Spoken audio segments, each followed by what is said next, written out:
बिस्मिल्लाहिर्रहमानिर्रहीम। दोस्तों,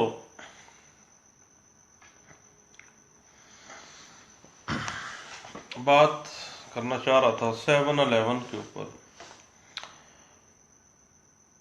civil practice में एक अहम प्रैक्टिकल इशू है ऑर्डर 7 रूल 11, जिसको रिजेक्शन ऑफ प्लेंट कहा जाता है। रिजेक्शन ऑफ प्लेंट 7-11 CPC 1908 तकरीबन हर सिविल प्रैक्टिस करने वाले वकील को आए रोज ही इसका सामना करना पड़ता है। इसमें statute code of civil procedure 1908 क्या कहता है, ये देखते हैं। ऑर्डर 7 का रूल 11 है, कहते हैं rejection of plaint. The plaint shall be rejected. कहता है कि प्लेंट रिजेक्ट कर दी जाएगी। 4 सूरत हाल है। नंबर 1, पहली सूरत ये है जब जो प्लेंट है वो काज ऑफ एक्शन को कंटेन नहीं कर रही है और कोई काज ऑफ एक्शन डिस्क्लोज नहीं हो रही है,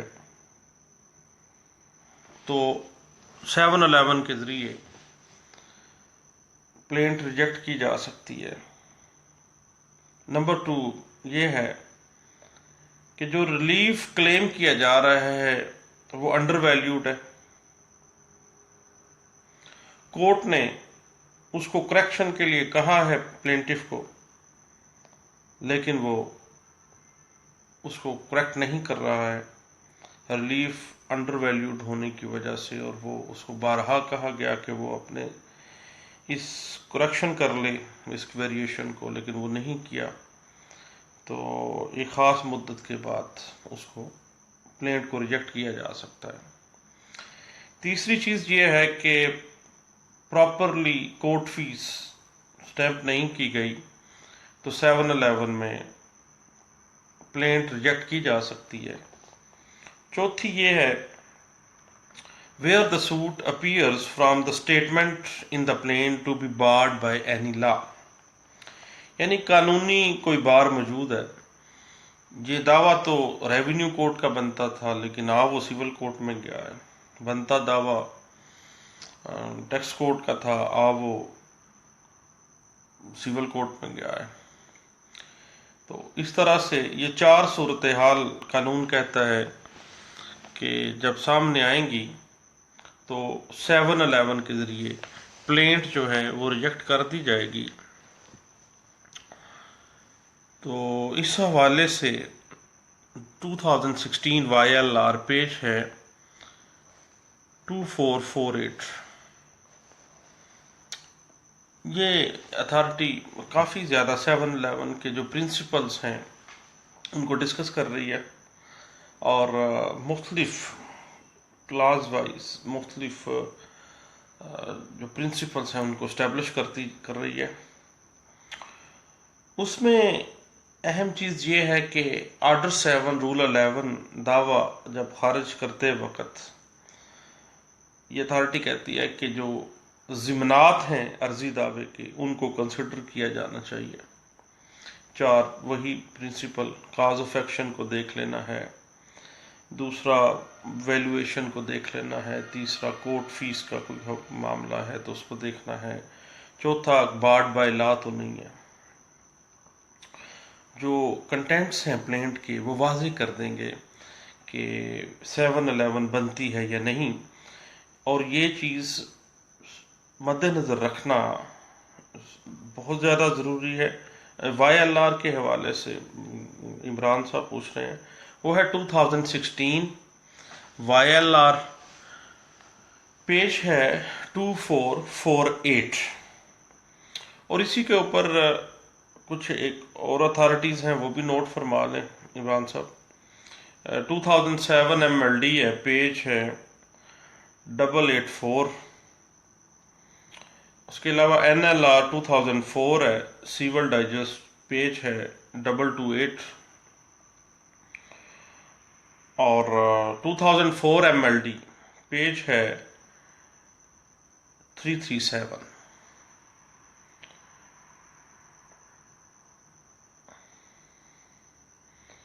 उसके बाद 711 में दावा खारिज होने के ऊपर रेस जुडिकाटा या order two rule 2 cause of action के हवाले से ये अप्लाई नहीं होगा। ये बात डिस्कस की गई 2016 PLJ पेज है 19।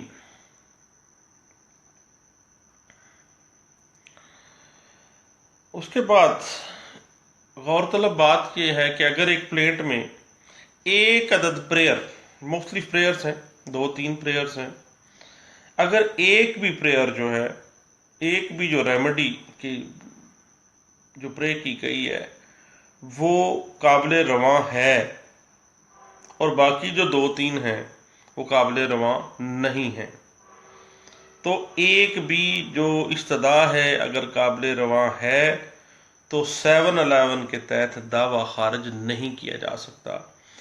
ये रूल इस्टेब्लिश भी कर रही है और उसको सपोर्ट भी कर रही है 2003 MLD पेज 9 और D पेज है 9D,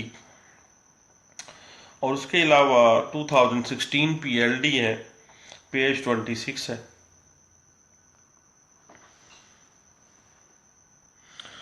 और दूसरी बात यही है 2016 MLD 867 में ये बात भी वाज़ेह की गई है कि 711 का फैसला करते हुए अदालत को चाहिए कि वो रिटर्न स्टेटमेंट और रिटर्न स्टेटमेंट के साथ जो डॉक्यूमेंटेशन सबमिट करवाई गई हैं, जो सामने लाई गई हैं, उन दस्तावेज़ात को भी कंसिडर किया जाना चाहिए।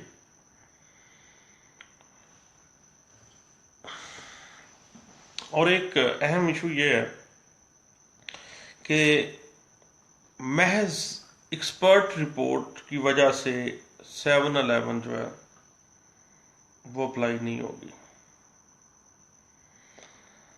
ये बात डिस्कस की गई 2016 SCMR पेज है 192।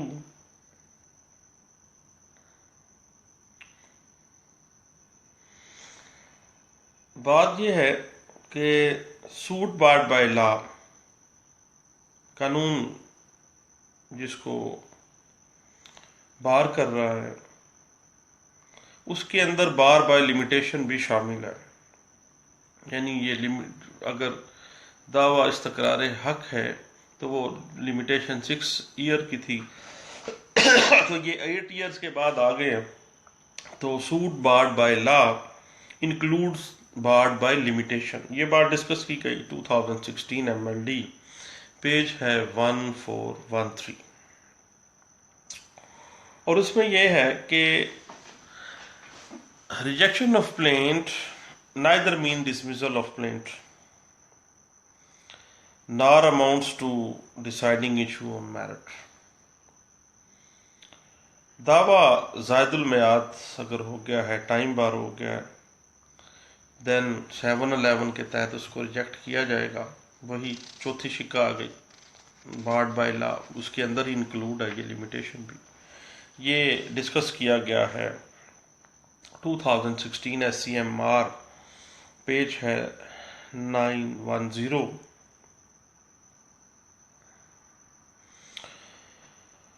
और माबैन फ्रीकैन एक ही काज ऑफ एक्शन के ऊपर अगर एक दावा, पहला दावा खारिज हो गया है तो दूसरा दावा जो आ गया है उसी काज ऑफ एक्शन के ऊपर, तो वो 711 में खारिज किया जाएगा। 2015 YLR पेज है 2572 इस पे इसको सपोर्ट कर रहा है। ज्वाइंडर और नॉन ज्वाइंडर की वजह से जो प्लेंट है वो 711 के तहत रिजेक्शन में नहीं जाएगी। ये बात डिस्कस की 2015 YLR 298 में। और पहली बात कि अगर काज ऑफ एक्शन नहीं है तो रिजेक्शन ऑफ प्लेंट मुकम्मल फिट आ जाएगी। इस हवाले से जो सपोर्ट अथॉरिटीज़ हैं वो हैं 2015 CLC पेज है 1564 2004 CLJ पेज है 214 और 2003 MLD पेज है 1222। उसमें यह बात जहन में रखने वाली है कि 711 में कोई भी जो दावा है वो जुज़वी तौर पर खारिज नहीं किया जा सकता। जब भी अखराज होगा, रिजेक्शन ऑफ प्लेंट होगी, वो मुकम्मल दावे की होगी। ये बात डिस्कस की गई PLJ 2015 में। लाहौर हाई कोर्ट का फैसला है, पेज है 425। और चंद चीज़ें हैं 711 के हवाले से कि 711 के अंदर अखराज दावा के लिए सिर्फ प्लेंट को उसके साथ जो प्लेंट के साथ डॉक्यूमेंट्स हैं उनको देखा जाएगा, जबकि जो रिटन स्टेटमेंट है उसको नहीं देखा जाएगा, उसको कंसिडर नहीं किया जाएगा। जो इस मौक़िफ़ को सपोर्ट करने के लिए अथॉरिटी पेश की जा सकती है वो है 2015 CLC 1504 जनाब, 2008 SCMR पेज है 336 जनाब, और 2004 CLC पेज है 1029।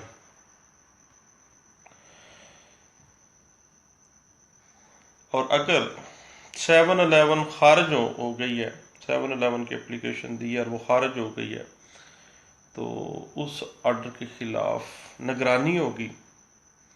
और अगर 711 मंजूर हो गई है और उस मंजूरी के खिलाफ जाना चाहते हैं तो अपील होगी।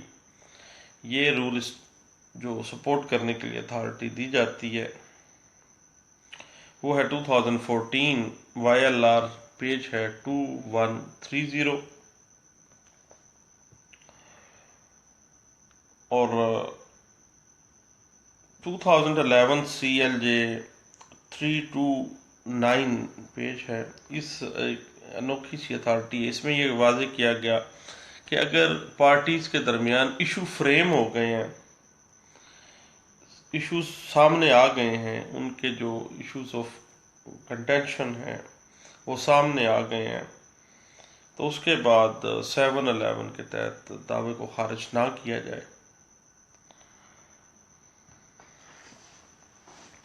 उसके बाद अगर अटार्नी को दायरी दावा का इख्तियार नहीं दिया गया तो ऐसा दावा 711 के अंदर काबिल खराज होगा, क्योंकि अटार्नी के पास तो पावर ऑफ अटार्नी है ही नहीं थी और उसने अपनी तरफ से दावा दायर कर दिया। 711 में रिजेक्ट हो जाना चाहिए। ये बात डिस्कस की गई 2009 NLR सिविल डाइजेस्ट पेज है 268 में। और हुक्म इम्तनाई का जो ऑर्डर है उसके खिलाफ अपील या निगरानी का फैसला करते हुए जो दावा है वो खारिज नहीं किया जा सकता। 711 उस पर अप्लाई नहीं होगी। 2005 CLC पेज 1740 इसको डिस्कस कर रहा है। हाँ, अब वो इशू आ गया सो मोटो वाला जो मेरे दोस्त पूछना चाह रहे थे, मैं पैरावाइज उस पे आना चाह रहा था। अदालत आज खुद भी ऑर्डर 7 रूल 11 के तहत रिजेक्शन ऑफ प्लेंट कर सकती है। कोई जरूरत मैंडेटरी नहीं है एप्लीकेशन देना। अदालत को पता चल गया, फाइंडिंग से सामने आ गई है बात, अदालत आज खुद भी उसको खारिज कर सकती है उस दावे को सो मोटो में। इस पे कुछ अथॉरिटीज नोट फरमा लें। वो है 2008 CLC पेज है 1166। 2007 SCMR पेज है 741। 2007 PLD पेज है 317 और 2004 CLJ पेज है 172 और 2003 CLC पेज है 695 और 2003 CLJ पेज है 198। ये सो मोटो जो पावर है ऑफ कोर्ट है, ये उसको सपोर्ट करने के लिए ये तमाम अथॉरिटीज़ गोल्डन अथॉरिटीज़ का दर्जा रखती हैं। पैरामा फशाई के लिए अगर जाहिर हो जाता है कि जो दावा है वो टाइम बाहर है, तो 7-11 में उड़ जाएगा। इस पे एक अच्छी सी अथॉरिटी है, वो नोट फरमा सकते हैं। तो वो 2008 MLD पेज है 993।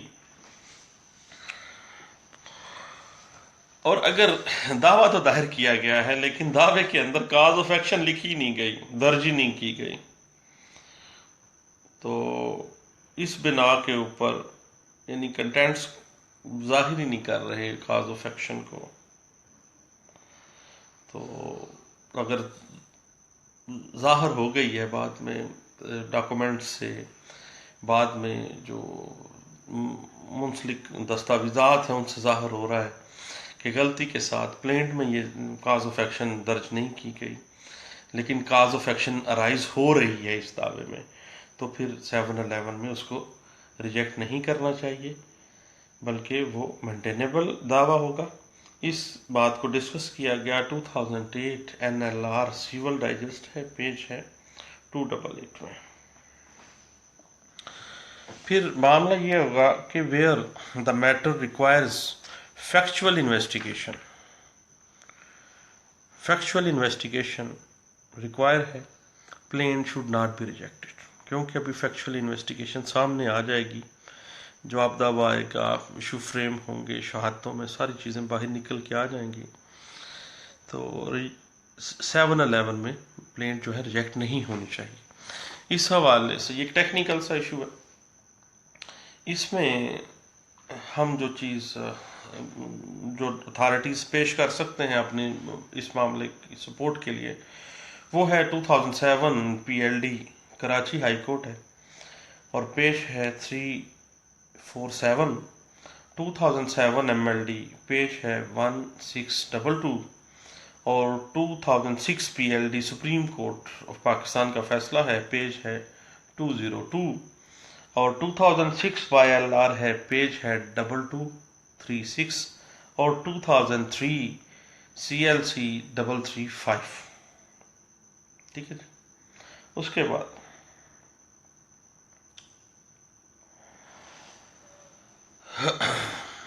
जो एपेलेट कोर्ट है वो भी 7-11 में दावा खारिज कर सकती है। उस हवाले से जो एपेलेट कोर्ट की जो पार है उसमें जो अथॉरिटीज़ हम इस मौक़िफ़ को सपोर्ट करने के लिए दे सकते हैं, वो है 2006 MLD पेज है 12, और 2005 MLD पेज है 1704, और 1991 CLC पेज है 740। बात वही है कि अगर हुक्म इम्तनाई आर्जी की दरखास्त खारिज हो रही है, तो उस वक़्त दावा खारिज नहीं किया जाएगा। ये बात डिस्कस की गई 2005 CLC 1740, यानी एक ही वक्त में हुक्म इम्तनाई आर्जी की दरख्वास्त खारिज करना और दावा खारिज करना, इस नहीं सूटेबिलिटी नहीं बनती। इसको आला अदलिया ने रोकने की कोशिश की है और डिस्करेज किया है। 2004 MLD है, पेज है 1809 है, और किसी प्लेंट के अंदर जो सूट प्रॉपर्टी है उसकी तफसीलात बयान ना की गई हों, तो उस तफसीलात का बयान ना करना जो है वो 7-11 के तहत उस प्लेंट को रिजेक्ट करने की वजह नहीं बन सकता। ये बात डिस्कस की गई 2003 MLD पेज है 1238 में। और बाकी मामला है स्टेज का, किस मरहले के ऊपर, तो अदालत अंडर ऑर्डर 7 रूल 11 किसी भी मरहले पर दावे को खारिज कर सकती है। इसकी सपोर्ट में जो अथॉरिटीज पेश की जा सकती हैं वो है 2004 CLC पेज है 1340 और 1992 MLD है पेज है 474।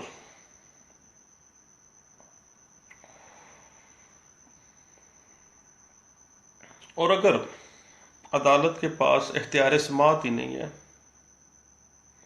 तो अदालत जो है वो प्लेंट को ज़ेरे order 7 rule 10 return of plaint में जा सकती है, प्लेंट को वापस कर सकती है, खारिज नहीं कर सकती, रिजेक्ट नहीं कर सकती, क्योंकि उसके पास अदालत के पास इख्तियार समाअत ही नहीं है, उसके पास उसकी जुरिस्डिक्शन बनती नहीं है। ये बात 2003 NLR सिविल पेज 453 में डिस्कस की गई।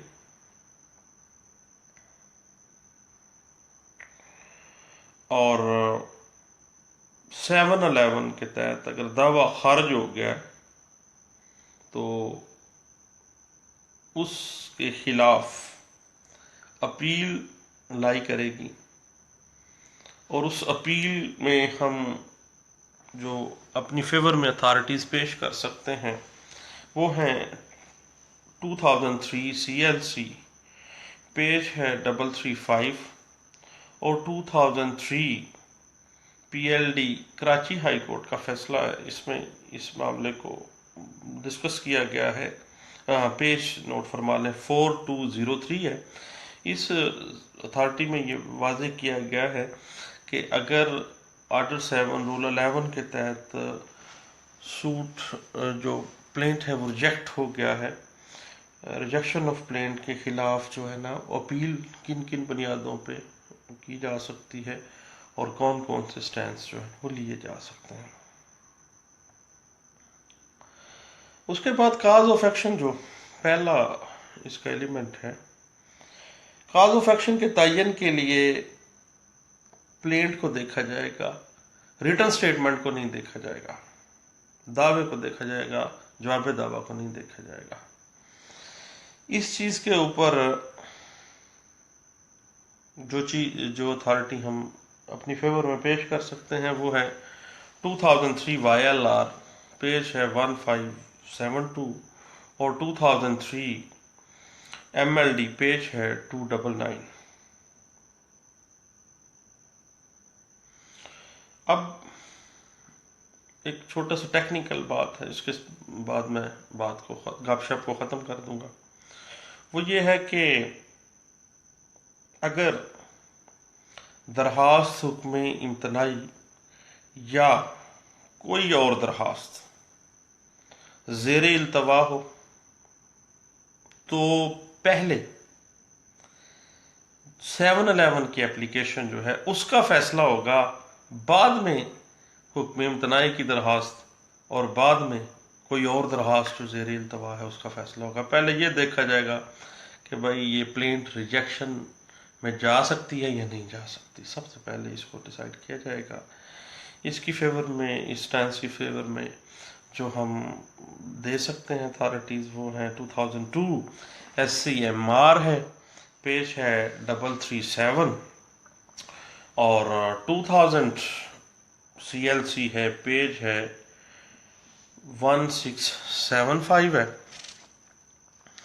और दोस्तों मैंने काफ़ी वक्त आपका ज़ाया किया है 711 के वाले से, मोटी मोटी सी किताबें पढ़ पढ़ के परेशान होते रहते हैं हम लोग, जबकि स्टैचूज़ में सिर्फ 4 चीज़ें हैं छोटी छोटी सी, और चांदे के केस लॉज हैं जो इन प्रिंसिपल्स को इस्टेब्लिश कर रहे हैं और इसकी फेवर में भी हैं, इसके अगेंस्ट भी हैं। तो चीदा मोटी मोटी बातें यही थी जो मैं आपसे डिस्कस करना चाहता था। अगर चीज़ें मेरी बातें अच्छी लगें दैट्स गुड, अगर ना लगें तो अनफ्रेंड करें। अल्लाह हाफिज़।